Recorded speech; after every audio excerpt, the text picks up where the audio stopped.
Hey, what's going on, guys? On this little Friday focus today, we're doing something a little bit different. So, this is a recording from a Scale community group call that we had earlier this week that was specifically around hiring and managing a team.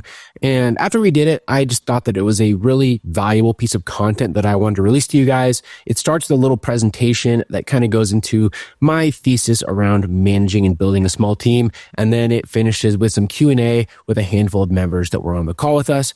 So hopefully you find some value from it. And if these are the kind of conversations that you want to be a part of in the future, then you should go to clickandkeys.com/scale, see if this Scale community makes sense for you. And we would love to have you come and contribute your own entrepreneurial ideas to the community. So thanks, everybody, and enjoy. Hiring and employee management, building a team that doesn't suck, right? It's ultimately what we all want to do here. Because honestly, if you have a team that sucks, it's going to end up costing you a lot more time and money than if you just did it all yourself. Okay. So this is a quote that I got from the GoBundance event in Utah last weekend that I thought was really good. To attract top talent, you need to have a vision so big that their vision fits inside yours. My first typo already. So attract top talent, you need to have a vision so big that their vision fits inside yours. So this is from David Osborne, who, if you're not familiar with him, he's the founder of GoBundance. He's worth several $100 million. Very, very successful entrepreneur and real estate investor. And I thought this was a really good quote because I think a lot of people tend to approach hiring the same way. The incorrect way, where they always think it's about compensation and, stability and all sort of things, which I do think are important, but top talent doesn't care about that quite as much. If you're getting button pushers, those things matter, right? But if you're really looking for top people, what matters most is, do your visions align and do they feel like they can accomplish what they want to do by working for you, right? And so building a team starts with vision. Why are you hiring? Why are we all hiring, right? To make more money, to work less, to have more flexibility, to buy back your time. This is why all of you guys want to hire people for all of this, I'm assuming. That's why I definitely want to hire people. Here's the problem though. None of these reasons make people want to work for you, right? We're in a funny place just in general in I don't know if the world, the United States, whatever, where we live in a capitalistic society that's anti-capitalist, especially for people that are, in the middle or at the bottom of the totem pole. And so those things, the reasons that you want to hire people are not reasons for people to want to work for you. So building a team starts with vision, right? These are reasons that make people want to work for you. To build a top real estate flipping/wholesale company in your market, right? To grow a brand respected and recognized in the local real estate investor community. To improve your town by turning condemned/distressed houses into family-owned homes, right? To give your team the opportunity and confidence to invest themselves. Even if you don't give a shit about these things, these are what you need to portray to your prospects when you're hiring, right? Even though if at the core, your real goal is to just buy back your time, make more money, that's why we're all in this. These are the things that you need to be pushing out there into your messaging, right? And into your conversations and make this more of your being. And I promise you will attract better talent if you do that. So you need to find your why, then the who will become easier to find. This has honestly been a really big thing with the podcast, which has been helpful for us. People always ask me about what the benefits are of the podcast. We have scale, which is cool. I've gotten to meet all you guys, which is fun. We get a little bit of name recognition, here and there. Honestly, we don't make that much money off of scale compared to a wholesale business. We're not big enough that I am getting recognized in the streets. It's usually other real estate events, right? But the one thing that has been noticeably beneficial has been how easy it is to hire people, right? Or how much more interest we get from job prospects, from employee prospects, just because we have this show that has over 400 episodes that people can go and see who we are, right? So why when sometimes I talk to some of you guys trying to hire, I got no job applications. I unfortunately can't even relate to that anymore because the last couple of jobs we've hired for, we've gotten 50, 60, 70 applicants. And a lot of the time what I find is the people that I talk to, they've took time, went and looked up the show, they found us, they like our vibe, right? But the show is a big part of our building our why. They get to know kind of what we're doing and that interests people, okay? So who should you hire first? This is always one of the biggest questions I get asked.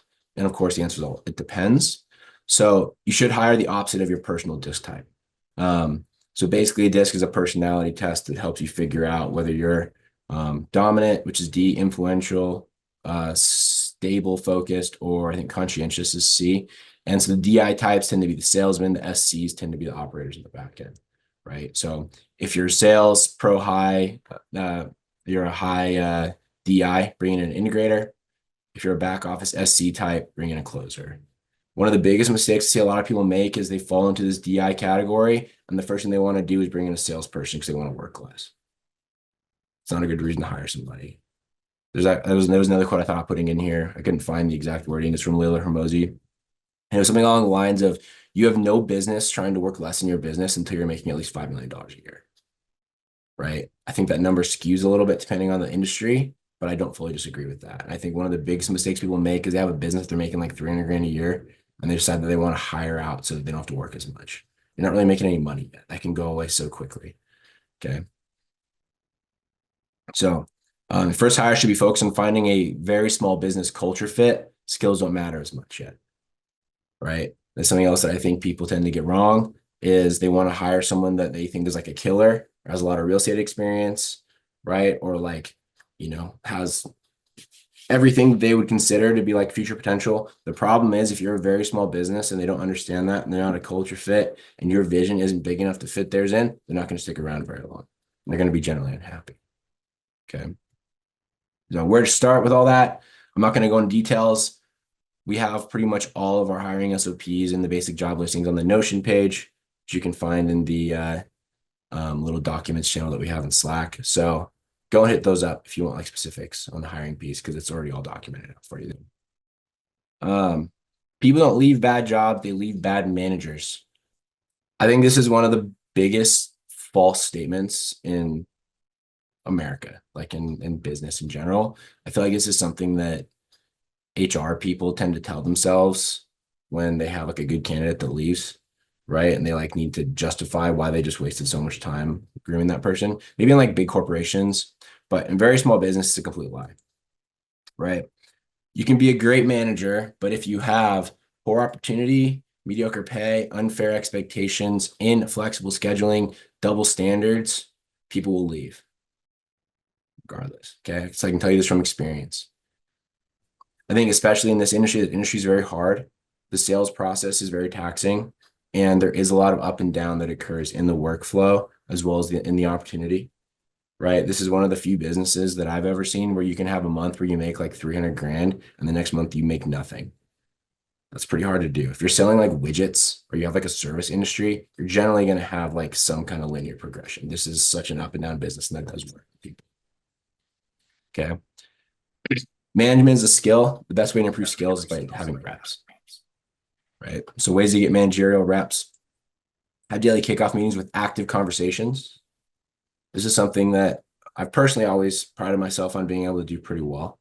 And what I mean by active conversations is you're not just going on and you're saying, cool, so what's good today, everybody? But you're cued in enough with your system and your process that you're able to drive a conversation.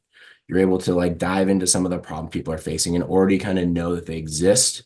So you're not having to start from square one, right? You're able to be present with the team and you're not above the team. I think that's really important, especially in small business. Okay. Do monthly check-ins with staff, talk about their goals, put in a plan to reach their goals. It's gonna be really, really simple. I used to do this with our entire team when we had like 14 people, 13 people, and I would have 30-minute check-ins with everyone every month. My thing is I stopped doing that, mostly because we were starting to go a different direction with the company. And also too, I found that with some of these check-ins, with a handful of people, it would just kind of turn into like a complain fest, and I didn't feel like it was very healthy. But funnily enough, as soon as I started doing that, the performance of the team also started to drop. They felt less heard, right? So try different types, different kinds of planning meetings, goal setting meeting structures, and see what sticks. The other thing is too, there's no playbook for this stuff, guys. So you got to try what works for you, and don't be afraid to change it up. Provide feedback, not criticism. So whenever you have issues, both or things are going well, provide feedback about it, what they can do better and what they did wrong. It's a big difference, right? Or things that are going great, things that are going amazing. Like really promote the small wins, something that we always try to do. Have hard conversations with productive outcomes, right? This is a really good managerial skill, is being comfortable having hard conversations. But the goal is you always want to have a productive outcome, whether that's a next steps for them to improve, whether that's, a response or like a direction for some issues that they were having, right? Those things will go a long way. Don't be afraid to try something new and keep notes of what works for you, right? Being a manager is different for everybody. Some people are like leader managers, some people are technical managers, some people are like they're, beat the chest, get people excited. You got to pick on what lines up for you. Uh, Bad team member doesn't mean you're a bad manager, but it's also important to differentiate between performance issues and management issues. This is like newbie manager 101. I find this happens a lot is people will mistake management issues for performance issues, right? So they'll have someone that isn't doing what they need to do and they blame the person and not necessarily themselves. When, depending on your view, I tend to come from the view that most people inherently do want to do a good job. Like the malicious people out there that are just trying to like take advantage are a small percentage of the population in my mind. People want to take advantage of the situation and not do a good job, they're typically not going to work in general. They're going to go mooch off the system. If they're wanting to get a job, they want to do a good job, right? So people don't do things for three reasons. They don't know how, they didn't know they were supposed to, or they choose not to do it, right? Those are the only reasons that people don't do something. 1 and 2 can be fixed. Number 3 means they have to go, right? So check for performance issues, an actual outcome here. Show them how to do something, record it so they don't forget. Put a little Zoom recording together, put it on Loom, whatever it is.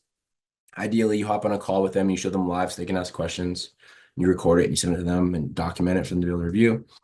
Document the new expectations. So after you show them how to do something, make sure that you document very clearly when and how it needs to be done. This can be as simple as sending them a message on Slack or putting a full-on SOP. Just make sure that it's actually in writing so that they're completely clear on the expectations. Bonus points if there's a KPI associated with it. But don't let it become a slippery slope where you now have 25 KPIs because that's unreasonable. Verify the work is being done.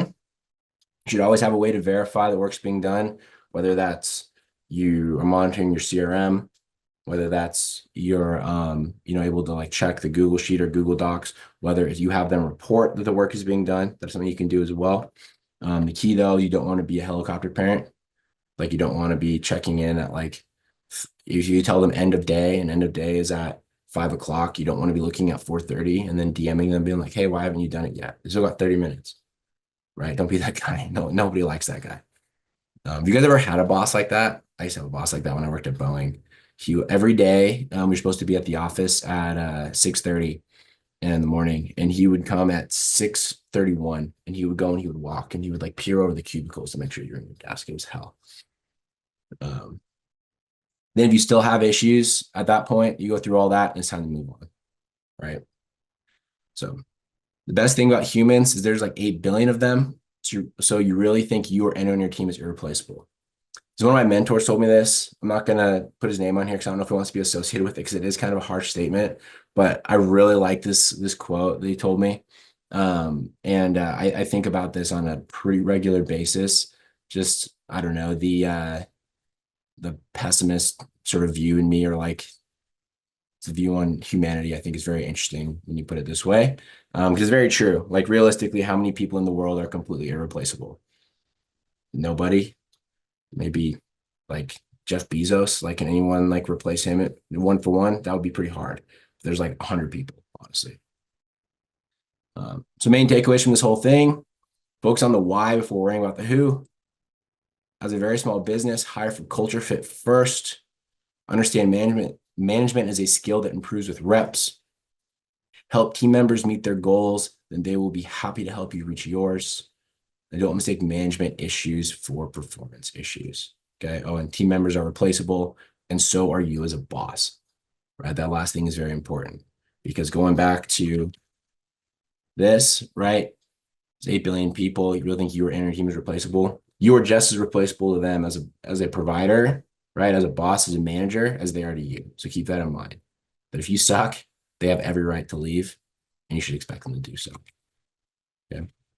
Cool. There we go. It's my full presentation for you guys. What do you guys think?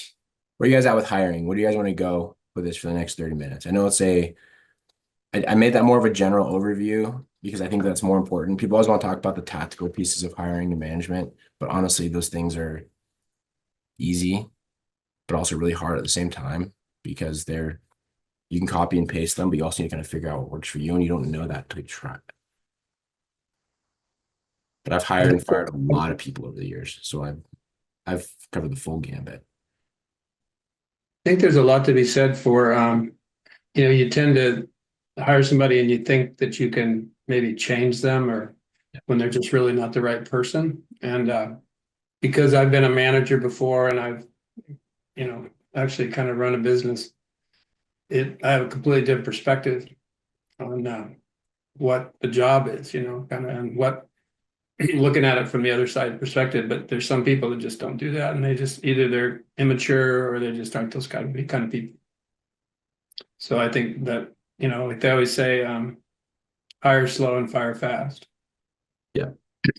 What I tend to say as a small business, slightly counter to that, is you got to hire fast and fire faster if you want to grow. Right. Because I also think that something that a lot of small businesses do is they spend forever shopping around for the perfect person. When realistically, where your business is at right now, whoever's perfect for it right now probably won't be a good fit for your business in a year if you continue to grow. Right. Sometimes they are if they grow with you, but a lot of people don't do that, which is really interesting.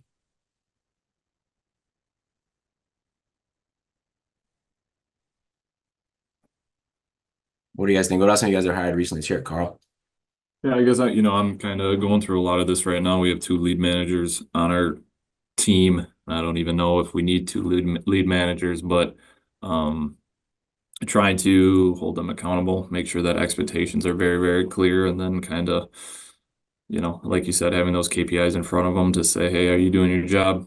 And making sure that I'm also a good manager and supporting them wherever possible. As you know, I'm not a huge fan of the sales process, so trying to work on that. But I think one of the things is, the double standards because I'm expecting them to do a lot, but yet I'm not, holding up my end of the bargain on the sales side. So I'm working on improving that. So What part of the sales side are you not holding up? follow up, getting back to leads, I'm just in the weeds with all of our rentals, with all of our flips, with all the things. And so that's the last thing to do. Sure. So So you're basically you're having them schedule like callback appointments and you're missing them. yeah. Oof, that's brutal. Yep. Yeah. You're telling them that what they do is not important. Correct. Yeah, that's tough. So that's our biggest focus right now. How many flips do you have going at a time? We got 5 going on right now. Interesting. I would almost say an easier hire for you because I know you've really struggled to find an AM up there in rural Wisconsin where there's apparently no people because I know you've tried to hire them like 5 or 6 times. You might have better luck finding like a project manager to manage your flips. Yeah. Or a better executive assistant to Yeah. take off of some stuff. So Yeah. yeah, we're looking into all those and actually brought on a company to help us hire for an AM as well. And and they're struggling as well to find somebody local. So we're looking at more of a virtual role. So Sure. Yeah, I mean, I think we've chatted about that before. I think that virtual role could be a good fit for you, right? And then you're basically the boots on the ground, which isn't a yeah, bad way to go. You can get pretty far doing that. And then, you're going to represent your own company better than anyone else in person. And then you just have them have the offer conversations. correct. Yep. So I guess one of the things right now, our lead managers, I'm trying to hold them accountable as much as possible. It's easy to see how many dials they're doing a day, how many texts they're sending a day, either through RE or through, our other outbound cold outreach methods. But it's like, how are you tracking, I guess, their true value of their activities? They can check a box like call that guy, call Good that guy, call question. that guy. But, if their talk time is 5 minutes a day, then we're missing something. But if nobody answers, then that's not their fault. So we're kind of trying to figure out the best way to measure that, number of calls, number of texts, but also like talk time and contact rate. When was the last time you did a quality test for them? Basically, meaning you reviewed their calls. Probably 3 weeks ago, Do you do that with them or privately? with them. Perfect. Yeah, what I would recommend you do to help with especially because you have a small team right now, do that like weekly, Yeah. right? We used to do this with our team when we had a big virtual team, and guys generally liked it where we would do like a weekly call review, and I would have someone either ring a call that they thought they did really well, or a call that they felt like they needed help with. And what was really interesting about that was people's egos always showed through, because the people with big egos would bring the call where they thought they crushed it. And then the people that wanted to improve, they brought the call that they thought they needed help on. So what I would recommend you do is you tell them to send you one of each, and then you randomly pick which call you're gonna do. You don't tell them ahead of time, Mm-hmm. right? That's a good point. And so that way they're not gonna be just trying to like flex, but they're also not gonna be, feeling like they're gonna be under the gun when you're like, give me your worst call, right? That's like a hard thing for someone to admit. Yeah. So, but I would recommend you do that weekly. And since you have two of them, you can alternate who does each week, so neither of them feel like they're getting beat up all the time. Because also too, I think you can learn an incredible amount about sales, listening to other people, get call reviews. I know you guys have gotten a lot of value doing like the call reviews that we do on here. People feel that same way with the team too. I also think that it builds some camaraderie, because now they're getting involved in each other's business. Makes sense. Yeah. Cool. What does your situation look like, Wes? I've got a part-time VA Okay. that she's pretty decent for the amount of oversight that I have on her. I mean, I told her what I expected out of her, and she does it. She set up all sorts of templates and stuff for texting and calling, and kind of runs her own stuff. But I got in there yesterday just to check her warm leads and stuff that I'd flipped over from active leads to warm, and told her to put into the call mix. There's several that haven't been touched in 3 or 4 months. Yeah. So I think she read the note and moved on and didn't. So if I'm not creating, I've got to create the task when I move it over for her to call tomorrow, and then she'll do it. She gets it in the Interesting. mix. But if I just flip it over, it just sits there. Okay. So So this goes back to that point about why people don't do things, right? They don't know how, they don't know they were supposed to, they choose not to. So in this particular situation, which one of those do you think she is? I'm pretty certain that she just didn't know she needed to. Cool. I tagged her in a comment. She probably read the comment, went about, did the rest of her tasks, and just flat forgot it, because she's real good about doing what she's supposed to Awesome. otherwise.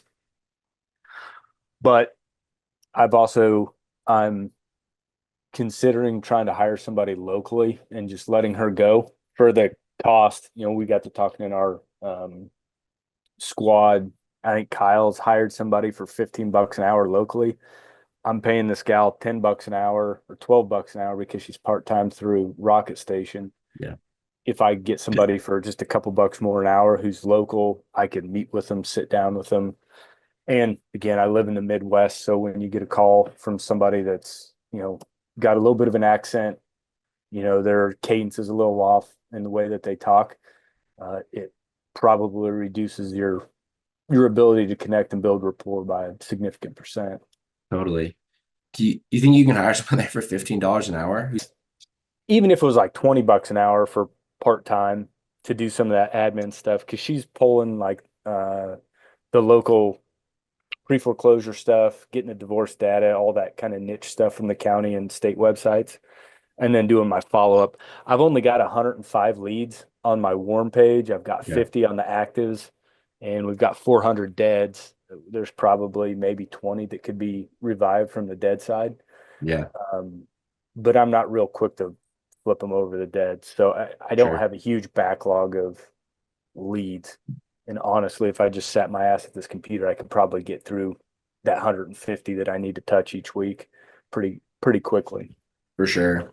Yeah, and I think with how you operate too, like that could make sense. The one thing I will say with overseas talent versus US based talent when it comes to that really tedious admin stuff, is just by nature they have less burnout, right? So generally American people, if you're putting them in something where they're just like manually scraping data, doing data entry, they're gonna have dreams of doing anything else pretty fast. Whereas like the Filipinos will say, yes sir, no sir, and just do it for 3 years and not question anything. Yeah. So I think that you're, especially if they're on the phone and with your lead flow, if you're able to get that part-time center, that totally makes sense. Yeah, I mean, like we talked about the managerial piece, it's a skill that has reps. So, you just got to sort of like try that and see what works. What Yeah. I would do before letting someone go is you bring that person on and have them work part-time for you for 3 weeks, 4 weeks, make sure they don't burn out. You will be double paying people for that period of time. What you don't want to do is rely on the new person.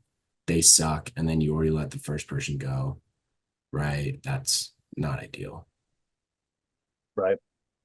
And to a certain extent, I feel kind of like Carl does about like, when I worked in the corporate world, they always said, clean your doorstep first, make sure you get your shit done. And I know at the end of every day, there's stuff that I didn't get done. So it's hard for me to like really press on somebody to get their stuff done when I know that I left a little bit on the table each day. Totally, especially if it's things that they're teeing up for you, right? Like it's a really big issue if you're having them do work that you're not following up on. So like I said to Carl, it lets them know that what they do is not important to you, which is not ideal. Yeah, and to that point, I also think I need to be clear on when to pass things along to me. That's something that we are working on right now because it's like a lot of data gathering and then just sending it along to me where it's like, no, we need to dive deeper, build rapport, ask the right questions before I talk to them. If it's a hot lead, I'm on top of that right away, but it's a lot of these just warm tire kickers are not ready yet that they need to be massaging a little bit more before it's sent over to me. So that's something that I got to clear up with them as well. That's a training issue for sure. Correct. And that's what Yeah. we're working on right now. Something else that you can do too that will help with that kind of training is if you have calls that you've done that you feel are better, send those to them to review. That's a Right. good point. Yeah. Yeah. And then what I always try to do when you have people review other stuff like that is try to come away with like one or two let's say like hard skills or like things they can apply like on their next call, right? And make it like a goal. Say, okay, cool. Did you hear how this time I paused after I made the offer, even though they're not making offer calls. That's just like my example, right? Let's have you do that on the next one. It's like, oh, you hear how on this one, when I asked about the condition of the property, I said, when was the last time you updated the kitchen and the roof? Right? Let's say that on the next one. And then slowly you'll start to build their playbook as opposed to giving someone a just like a list or like a script where people, when they get in like the heat of battle, for lack of better terms, and they're having an active conversation, it's easy to stray from that. Cool. What do you got, Wes?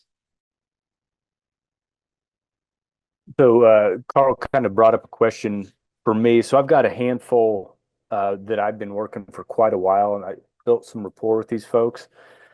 And realistically, these are people that Christine, my VA, should be doing the follow up and just kind of keeping it alive. I mean, what's that conversation look like with them when you're like, hey, listen, I've got an overseas VA who's going to check in with you. Like, do you just pass it off that way, or But you like got to be how do you? overseas. Well, they'll know just to give them a heads up that somebody who sounds like they're overseas is going to be calling them, and don't like F bomb them and hang up because it's us. And we treat him as a team member like everybody else, right? Yeah. Like, in my opinion, if it's a warm follow up, the accent matters less, right? If it is a cold call, totally. That's like, or if it's like first conversation, totally. You want to have the highest quality conversation right off the bat. If it's somebody that you weren't able to reach terms with, and they're now going into the system to be, followed up with down the line, and they talk to a VA that tends to have a little bit of an accent. There's questions about, yeah, she works on her team, she works over there, she follows up with, 50, 100, 200 people in a week. She's on the team. She's part of your sales team, right? I think that that's fine. People are used to that at this point. Okay. Also I don't know how metropolitan Kansas City is. No, not at all. Certain parts the younger folks are, but Sure. But like, depending on where you're at, like if you're up in Alex's area, right, Northern California, if you get someone that's calling from a Filipino accent, no one will give a shit. Yeah. It's like half the people up there, right? It's like same if you're out in Seattle, dude. Like Seattle is one of the largest Filipino populations in the United States. So that's something to keep in mind. I mean, and that's also something to keep in mind too while you're hiring virtual staff. It's like for someone like Drake and Andrew down in San Antonio, they really should be looking to hire people from Mexico or Central America who are going to understand the lingo, right? They're going to probably speak Spanish. Well, at least I would assume if they're from Mexico. Mexico, they don't speak Spanish. I don't know what to tell them. But they're going to have like a tone and a cadence that already is going to vibe with a lot of their sellers, right? So in Kansas City, I don't know. There must be something there that aligns maybe a little bit better than the Filipinos.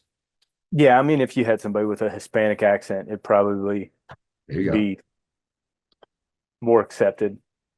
So that's something to think about because you can get Central and South American talent that is the same price as Filipino talent. What else you guys got on this? What you, Mason? I've had this girl start as a lead, like, I hired her as an independent contractor, $15 an hour as a lead manager. Been talking to her for going on 4 or 5 months now. Um, she actually got one of my pieces of mail. She just called me. So I think the unique thing about my hire, this is the first hire, is that she had 2 years of experience at a wholesale company out of Macon.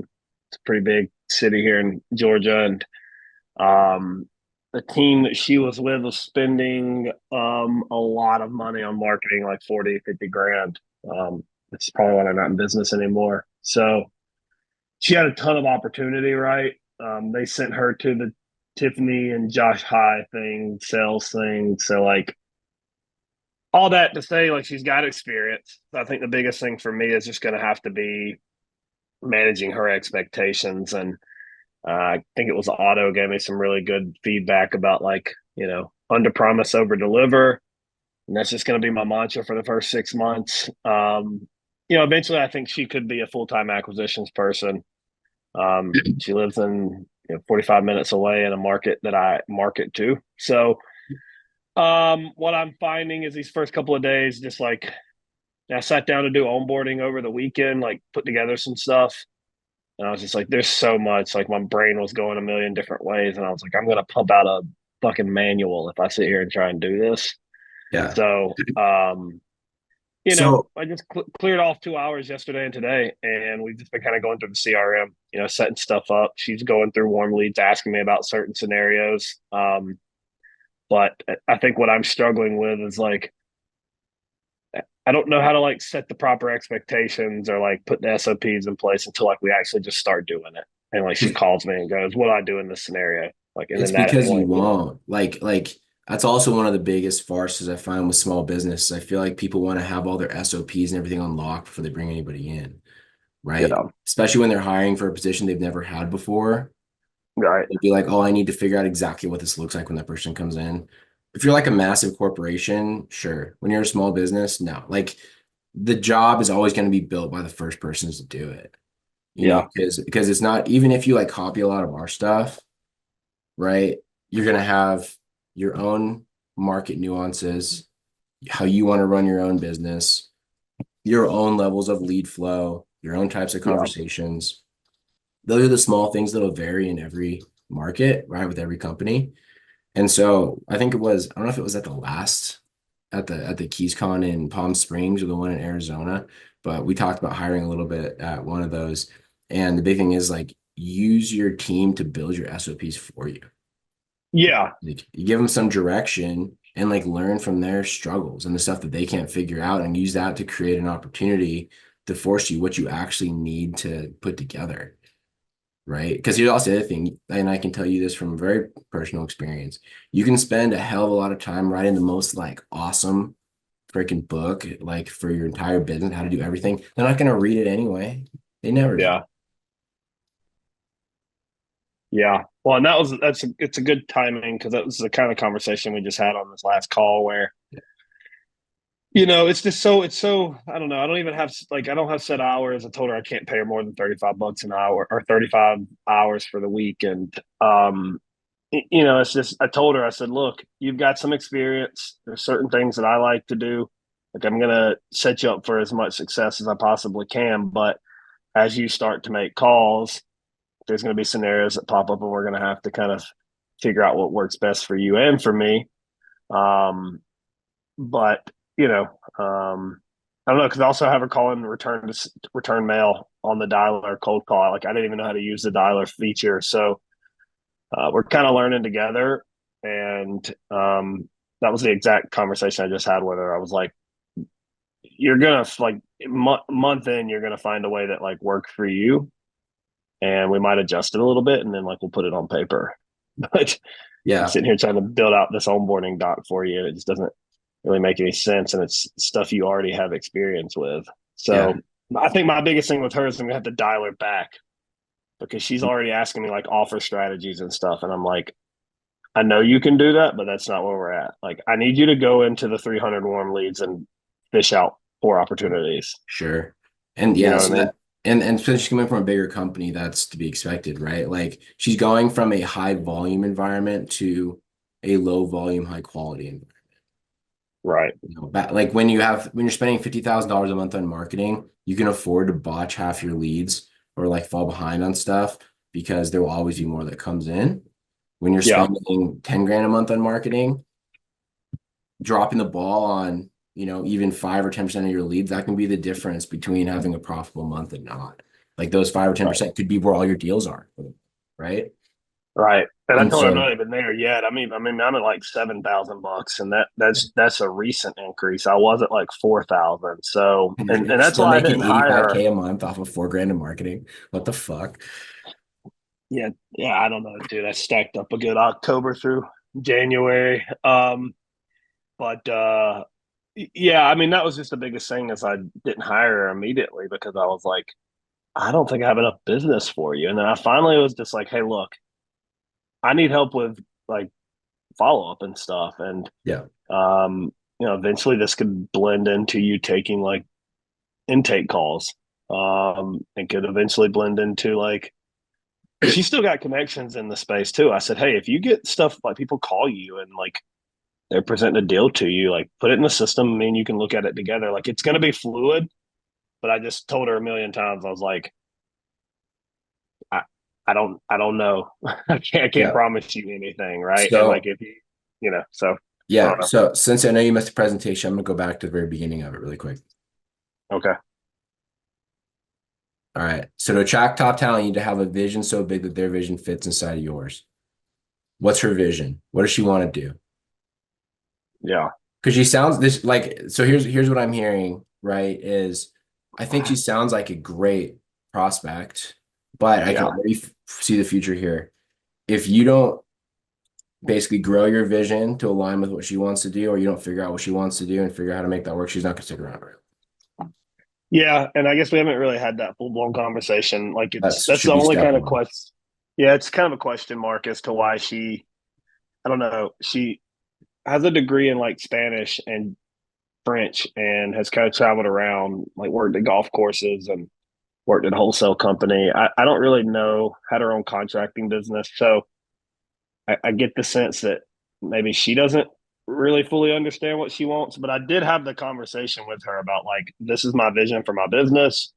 And we did sit down yesterday, and I said, like, this is what the plans are for 2025. Like, we're going to double this. And like, I said, eventually I can, see this being a 5 to 6 person company, that's doing 5 to 6 million in top line revenue.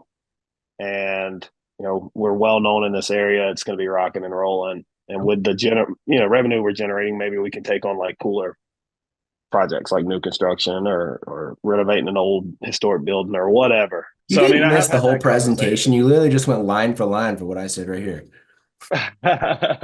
No, this is about where I tapped out, where they started talking about fucking permits, and I was like, I don't know what you're talking about. So, but cool. No, So I I think it's mean, good. It's good feedback, and I'll be curious to see how it goes, and we'll update y'all as we get into it. yeah, just align those expectations. And, she has that experience. It's probably someone you're going to have to pay a little bit more than you want to. But it's one of those things that if it becomes 1 + 1 = 5, who cares? Yeah, I told her that. I said I don't mind paying you like what you were making at that last company, but like I can't pay you that right now. So, Yeah, you got to build up to it, which is fine, right? I think that's right. perfectly reasonable. But what I would recommend is that you have a like a plan for what that looks like, right? Okay. Like if the next 6 months pan out like this, we'll be able to get you there because that eliminates a lot of the uncertainty. Generally, for staff members, uncertainty is like the worst thing. Yeah. Uncertainty in like Oh their man. process, uncertainty in like what their future looks like, where the company's going. People want a general level of certainty about, especially when it comes to promotion and things like that. That's one of the things that corporate America has done that's so brilliant is they'll have like these like 5-year tracks to become a manager. And then people that go in, they get so bought into that and they're like, well, I was going to go another job, but I'm only a year and a half away from becoming a manager too at, Dickface Co, whatever. And so they Oh stay. yeah. Yeah, that's what they Oh do, yeah. man. I've been there before. Trust me, I get it. Yeah. Well, there you go, guys. That's a little glimpse into our Collecting Keys Scale community, which is full of other real estate entrepreneurs that are working to grow their flipping, wholesaling, and investing businesses. And the cool thing is, in that, you didn't necessarily pick that up, but 3 of those guys that were on that call with us that were speaking, they are on track to do $1 million this year in their business already. And it's only January. They were all posting $70,000, $80,000, and $90,000 months. So they've been crushing it. And so these are the kind of conversations that we have on a regular basis. If that sounds like something that you would like to participate in or to hear more of, then go to collectingkeys.com/scale. And I would love to chat and see if the scale community is right for you.